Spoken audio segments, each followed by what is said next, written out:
லகரம் வாய்ஸ் நேயர்களுக்கு வணக்கம். இன்று நம்மோடு இணைந்திருக்கும் சிறப்பு விருந்தினர் தமிழர் சேனை நிறுவன தலைவர் திரு எருமணி ராமச்சந்திரன் அவர்கள். ஐயா வணக்கம். வணக்கம்.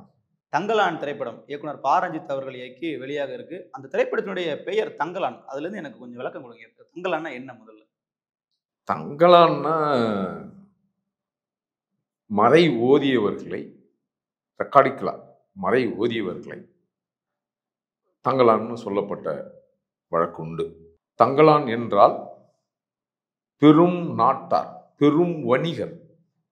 நாட்டார் என்ற சொல் நல்லா பார்த்துக்கோங்க. வட மாவட்டத்தில் இன்னைக்கும் பறையர்களுக்கு நாட்டான் என்ற நாட்டார் என்ற பட்டம் இருக்கு. அதுல பெரும் வணிகன், பெரிய தங்க வியாபாரி. தங்கத்தை எடுக்கிறவங்கள தங்கலான். தப்பா சொல்றாங்க. அது இல்லை. தங்கத்தை எடுப்பவர்கள் அரிப்பறையர்கள் தான். இன்றைக்கும் அரியலூர் பொன்னி நதியில் அடித்து வந்த தங்கத்தை அரித்து எடுத்த பகுதியே இன்றைய அரியலூர். அது அரிப்பறையர்கள் பேர்ல இருக்கு. இன்னைக்கு தங்கத்துல அரிச்சு எடுக்கிற இடம். அப்போ தங்கலான் என்றால் பெரிய நாட்டார், பெரிய வணிகர். இன்னைக்கு மார்வாடிங்கெல்லாம் நகை கடை வச்சிருக்காங்க.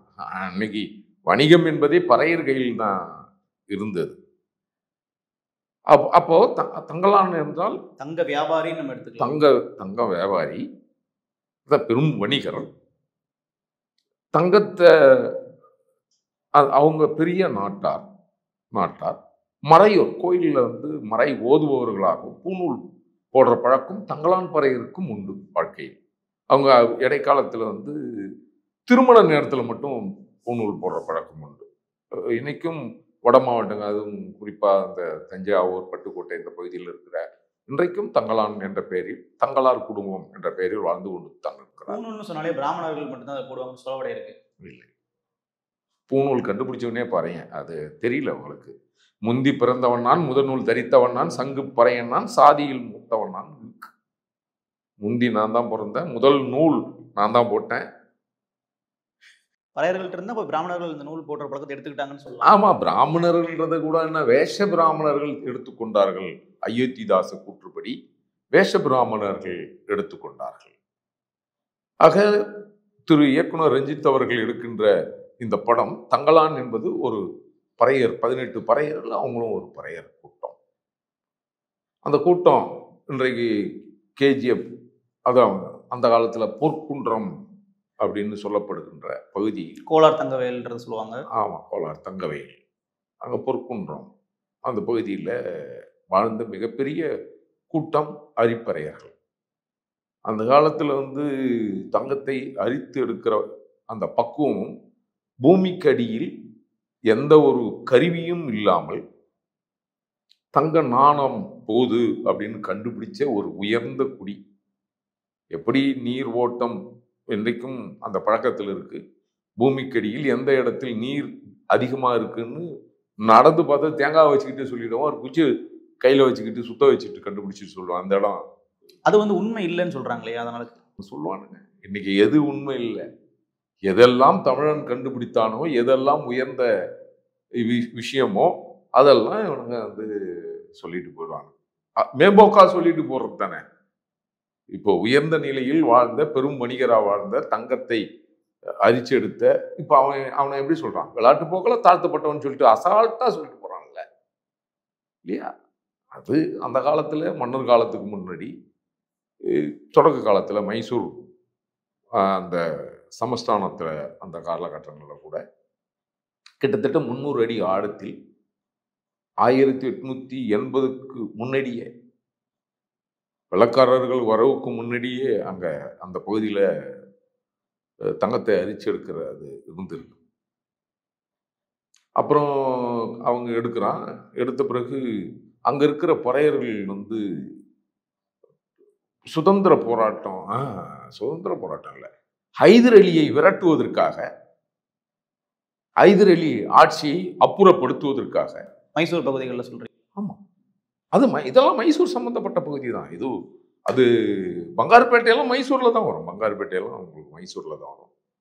அப்போ இவர்கள் படையா இருந்தாங்க.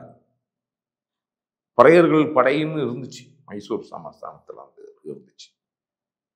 அப்போ ஜான் டெய்லர் அவன் வந்த பிறகு 1880 காலகட்டத்தில் முறையா கோலார் பகுதியை இந்திய துணைக்கண்டத்தில் கிட்டத்தட்ட 19ஆம் நூற்றாண்டில் மிகப்பெரிய தொழில் நகரமே கோலார் தான். தொழில் நகரமே அதுதான். இந்தியாவிலேயே இந்த கண்டத்திலே இல்லை அப்படிப்பட்ட ஒரு தொழில் நகரத்தை உருவாக்கிய பெருமை பறையர் குடிக்கு உண்டு. அதோடைய மூலதனம்ங்கிறது தங்கத்தை சொல்றீங்களா? தங்கம் எடுக்கிறது அங்க பிரதான தொழில். ஆமா ஆமா, அவங்க நல்லா வளமா வாழ்ந்தவர்கள் நாயக்கர் மன்னர்கள் காலத்துல விழுந்து போனாங்கன்றது வேற கதை, அது வேற. இந்த கோலார் தங்கவேல்ல பறையர்கள் பெரும் செல்வந்தர்களாக வாழ்ந்தார்கள் சொல்றீங்க. ஒட்டுமொத்தமா தங்கம் வச்சிருக்கிறவங்க இன்னைக்கு நம்ம செல்வந்தரா தானே இருக்க முடியும். திருட்டு பசங்க நிறைய மன்னர்கள்லாம் பறையங்கிட்ட இருந்து திருடு களவாணித்தனம் பண்ணி திருடி போன மன்னர்கள் கூட அந்த காலத்துல வாழ்ந்திருக்காங்க. பழைய வீட்டுல திருட்டு போனவன்லாம் இருக்கிறான், மன்னர்களா இருந்திருக்கான் இல்லையா? அப்போ ஒரு வீடு எந்த அளவுக்கு அவன் வசதியா இருந்தா ஒரு மன்னனே திருடி போற அளவுக்கு வாழ்ந்திருக்கிறான். இப்ப பழைய வீட்டுல திருடி போன மன்னர் வாழ்ந்திருக்கான் அப்படின்னு நினைச்சு பாக்குறோம்ல. நீங்க தங்கலாம் அப்படின்னா தங்க வியாபாரி பறையர்கள் பெரும் பணக்காரர்களா வாழ்ந்தாங்கன்னு சொல்றீங்க. ஆனா இந்த திரைப்படத்தை பார்க்கும் பொழுது அந்த ரொம்ப பஞ்சலையில் இருக்கிற மாதிரில காட்டுறாங்க திரைப்படத்தை. இல்ல, நாயக்கர் மன்னர்கள் ஆட்சி காலத்துல இவர்கிட்ட இருந்து நிலங்களும் தங்கங்களும் அந்த இதெல்லாம் புடுங்கப்பட்டது. ஏன்னா இவன் வந்து ஹைதர் அலியை விரட்டிட்ட பிறகு ஆங்கிலேயர் காலத்துல இந்த மைன்ஸ் வந்து கடுமையா இருந்துச்சு. அந்த நேரத்துலலாம் வந்து பெரிய பெரிய விஞ்ஞானி இருக்காங்கல்ல, என்ஜினியர்ஸ், அதுல ஒருத்தர் பூமணின்னு அந்த பேரு அவர் தான், அதுதான் நினைக்கிறேன். அவருக்கு என்ன பண்ணாருன்னா வெள்ளைக்காரனுக்கும் அவருக்கும் சண்டையாயிடுது அந்த மைன்ஸ் இல்லையே. அவர் என்ன பண்ணிட்டாரு, இது நாங்க கண்டுபிடிச்சது, என் மக்கள் வாழ்ந்தது, நீ என்ன எனக்கு சொல்றன்னு இவர் ஒரு புதுசா ஒரு மைன்ஸ் உருவாக்குனார்.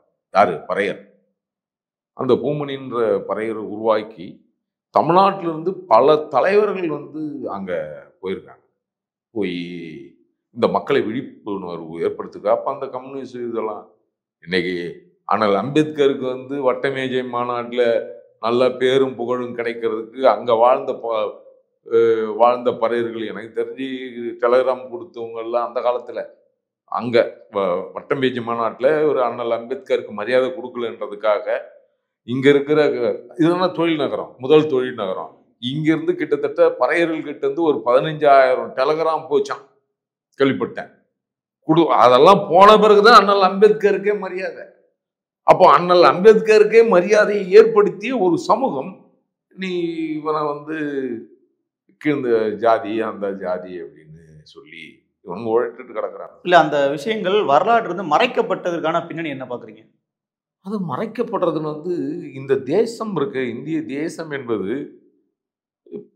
குறிப்பா தமிழர்களை, அதுவும் ஆதி தமிழர்களை, நீங்க ஆதி தமிழர்னா இப்போ வந்து ஆதி தமிழர்களை பாதியில வந்தவங்களாம் சேர்த்து சொல்லிடக்கூடாது, அதெல்லாம் இல்லையா?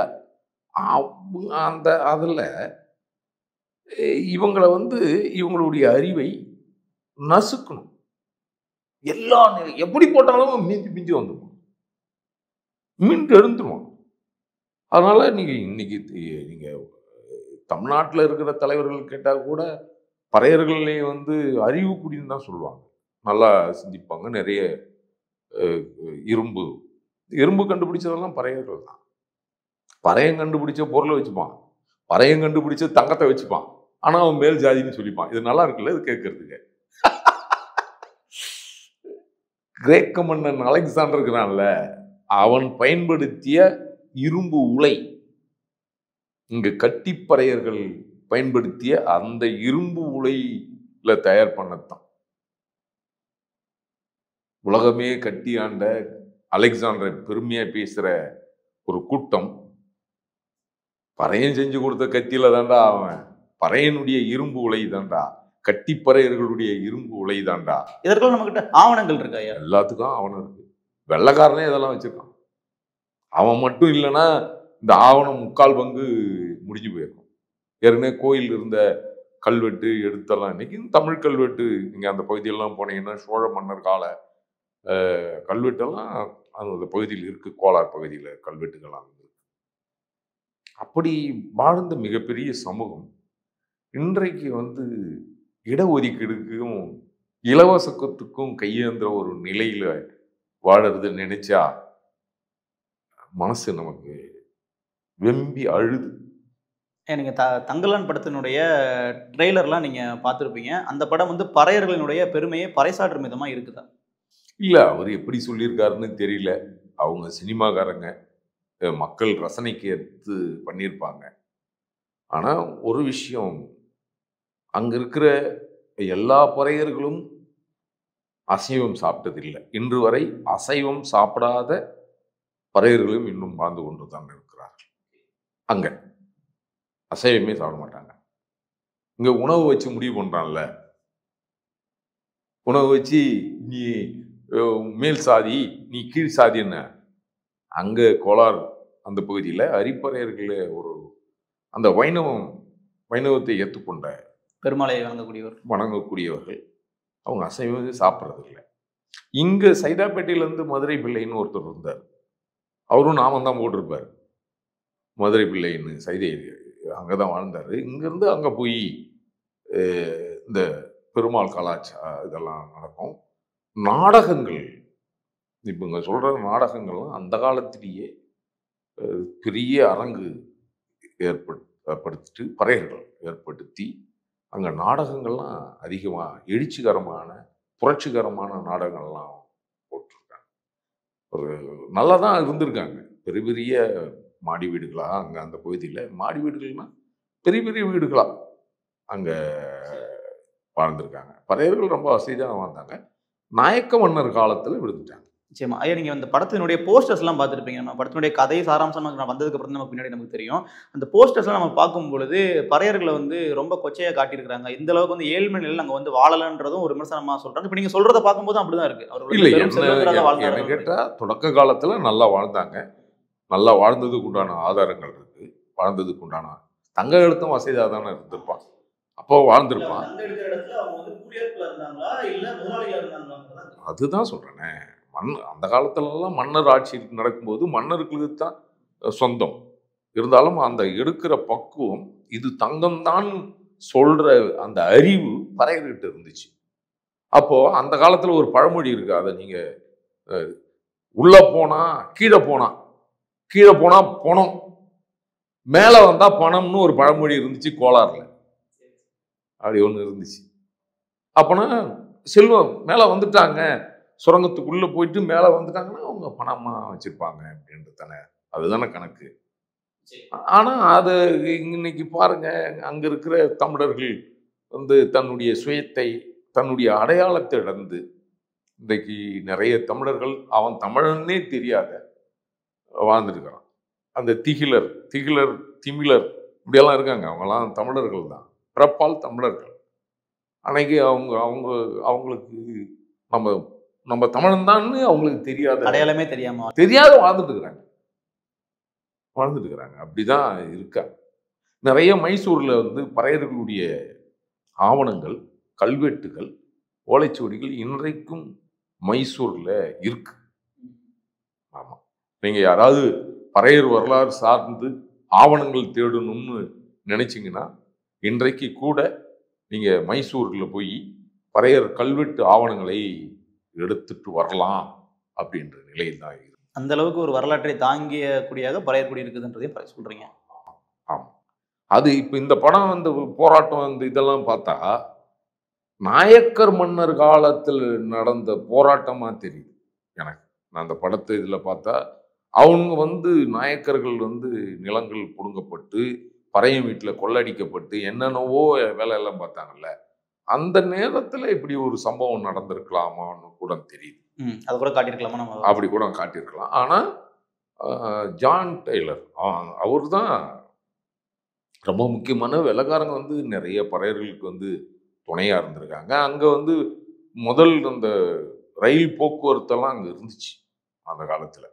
எனக்கு தெரிஞ்சு உங்களுக்கு தெரிஞ்சிருக்கும், தமிழ் தேசியம் பேசுகிற எல்லாருக்கும் தெரிஞ்சிருக்கும், பேரறிஞர் குணா ஐயா கூட கோலார் தங்க வயலில் பிறந்தவர் தான்.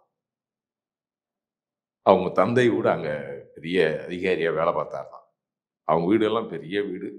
தமிழ்நாட்டிலேருந்து யாராவது போனாங்க வராங்க அப்படின்னா அவங்க ஐயா வீட்டில் தான் தங்குறதா நான் கேள்விப்பட்டிருக்கேன்.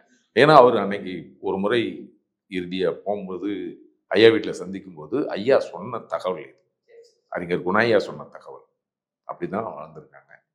அதில் வந்து அதில் வந்து எப்படி போகுது அப்படின்னா அங்கே அரசியல் வந்து கம்யூனிசம் இருந்திருக்கு.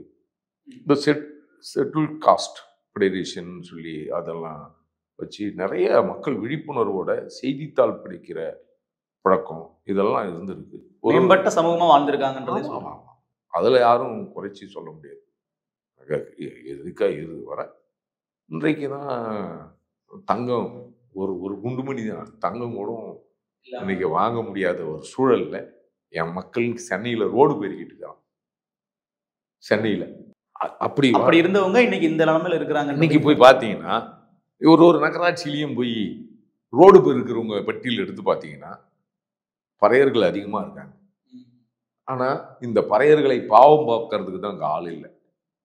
அவன் வந்து ஐயோ ரொம்ப பாவம்னு யாரையே சொல்ற இந்த சமூகம் ஒரு மேம்பட்ட சமூகம், வரலாற்று ரீதியா இருக்கிற சமூகம். ஐயா நீங்க சொல்றதுல வந்து நீங்க ஒன்று சொன்னீங்க, அடையாளம் தெரியாம இன்றைக்கு பல பேர் இருக்காங்கன்னு சொல்றீங்க. இப்போ நீங்க இந்த பறையர்னு சொல்ற அடையாளமே இங்க பல பேர் ஏத்துக்க மாட்டாங்களா? தலித்ன்ற அடையாளத்துக்கு தானே விருப்பப்படுறாங்க. அதை எப்படி பாக்குறீங்க? அதுதான் எனக்கும் இந்த திரு ரஞ்சித் அவர்களுக்கும் முரண்பாடு. வேற என்ன முரண்பாடு? தோழர் திருமாவளவன் அவர்களுக்கும் எனக்கும் என்ன முரண்பாடு? நீங்க அந்த காலத்துல சோழர்கள் ஆட்சி காலத்துல கோலாறுல தன்னுடைய தளபதிகளை கூட அங்க நிறுத்திட்டு போனதா கல்வெட்டு ஆவணம் இருக்கு. அந்த அந்த அவங்க யாரு அப்படின்னா சோழ மன்னருடைய உறவினர்கள் அந்த தளபதிகள். அந்த தளபதிகள் பறையர் என்று சொன்னால் அப்ப அந்த நேரத்தில் அந்த சோழ மன்னன் யாரு? ஒரே சமூகமா இருக்கணும்னு சொல்ல வரீங்க? ஏன் சொந்தக்காரங்கள இப்போ ஒரு பினாமி பேர்ல சொத்து வச்சுக்கிற மாதிரி வச்சுங்களேன். இப்போ சொந்தக்காரன் பேர்ல வச்சுக்கிற மாதிரி தளபதி அந்த நேரத்துல உறவினர்களை தான் நிறுத்துவாங்க தளபதியா. அதுபோல அந்த தளபதிகள் என் உறவு என் சொந்தம் அப்படின்னு சொல்லும் பொழுது அந்த தளபதிகள் பறையர்கள் என்று சொன்னால் தலைவரும் பறையர், மன்னனும் பறையனாதானே இருப்பான். அப்ப அந்த சோழ மன்னன் பறையனாதான் இருப்பான். இல்ல இந்த வரலாறுகள் எல்லாமே அந்த தலித் அப்படிங்கிற கருத்தில் பேசுறவங்க எதிர்க்கல. அது இருக்கட்டும், ஆனா இன்றைக்கு நம்ம ஒடுக்கப்பட்டுட்டோம், அதனால தலித் அடையாளத்துக்குள்ள வாங்கன்றாங்க. அதை நீங்க எப்படி மறுக்கிறீங்க? சொந்த வரலாறு தெரியாத எந்த தேசிய இனத்துக்கும் விடுதலை இல்லை. இல்ல இப்ப நீங்க பறையர்னு பெருமை பேசி என்ன ஆக போகுதுன்னு கேக்குறாங்க. தலித்துன்னு சொல்லி என்ன ஆச்சு? உள்ளதும் போச்சு, ஒன்னும் ஆகாது. நீங்க இது ஒரு பொய்யான கட்டமைப்பு. நீங்க நான் ஆதி திராவிடன் என்ன சொல்றேன்? ஒரு தமிழன், முதுகுடி தமிழனை ஆதி திராவிடன்னு சொல்றீங்க. எனக்கு ஆதி திராவிடன் சான்றிதழ் கொடுக்குறீங்க. அப்போ ஆதி திராவிடன் நான் என்றால் இப்ப மேல் சாதின்னு சொல்ற தமிழர்களுக்கு திராவிடன் அப்படின்னு கொடுக்கணும்ல? யாராவது அப்படி வச்சிருக்காங்க? இது ஒரு பொது அடையாளத்துக்குள்ள நீங்க வரணும் அப்படின்றாங்க. அந்த சாதியே நீங்க சொல்லிட்டு இருக்க கூடாதுன்றது. இப்போ இங்க இந்த மடை மாற்றத்துக்காக ஒரு செய்தி சொல்றேன். நான் என்ன வந்து ஆதி திராவிடன்னு என்ன சொல்றான்? பறையர்களை, சாம்பவர்களை நாங்களாம் ஆதி திராவிடன். ஆதிக்குடி நீ சொல்ற, நான் ஆதி திராவிடன். ஓ, நான் ஆதி திராவிடன்னா மற்ற சாதிகாரங்களாம் திராவிடனா தான் இருக்கணும். ஆமா, திராவிடர்கள்னு சொல்றாங்கல்ல, சாதியில் அப்படி குறிப்பிடல. ஆனா திராவிடர்கள் சொல்றாங்க. ஆவணப்படுத்தணும் இல்ல. ஆதி திராவிட வன்னியர், திராவிட வன்னியர் இருக்கா? இல்ல. திராவிட முதலியார்னு இருக்கா? திராவிட பிள்ளைமார்னு இருக்கா? திராவிட வேளாளர்னு இருக்கா? அப்புறம் என்ன மட்டும் இப்படி சொல்ற? புரிஞ்சிச்சா? இன அழிப்பு இப்படித்தான். அங்க கோளாறுல என்னுடைய ஆவணங்கள்ல கல் எடுத்து போய் செதுக்கிறது, கல்வெட்டுல பறையன்னு வந்துச்சுன்னு வச்சுக்கோ, அதை போய் இப்படி இப்படி குத்தி ஆவணத்தை அழிக்கிறது. வரலாற்று அழிப்பு நடந்திருக்குன்னு சொல்றீங்க? இப்ப இல்லை, இன்னைக்கும் நடக்குது. அன்னைக்கு இல்லை. எவன் கண்ணுலையாவது அந்த சாதிய வன்மம் இருக்கிற அவன் தமிழனா கூட இருப்பான். மேல் சாதி மனநிலையில் இருக்கிற ஒரு தமிழனா கூட இருப்பான். ஒரு கல்வெட்டுல பறையன்னு வந்துச்சுன்னா அந்த புள்ளி ஒரு கல் எடுத்து போய் அது மெனக்கெட்டு அதை உடைப்பான். அதே மாதிரி நீட்டு கல்வெட்டுன்னா அது ரெண்டா உடைச்சி இங்க ஒரு இடத்துல புதைச்சிருவான், இன்னொரு இடத்துல புதைச்சிருவான். அதே கல்வெட்டை காலில் நடக்கிற மாதிரி திருப்பி போட்டுருவான். நீ கல்வெட்டு மேலதான் நடந்து போவ. அப்படிதான் இங்க வரலாற்று அழிச்சு ஒரு இனத்தை அழித்திருக்கிறார்கள்.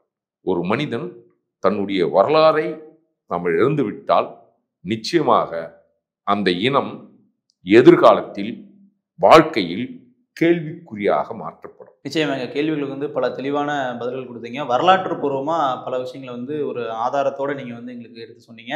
நேர்காணல் கொடுத்தமைக்கு மிக்க நன்றி.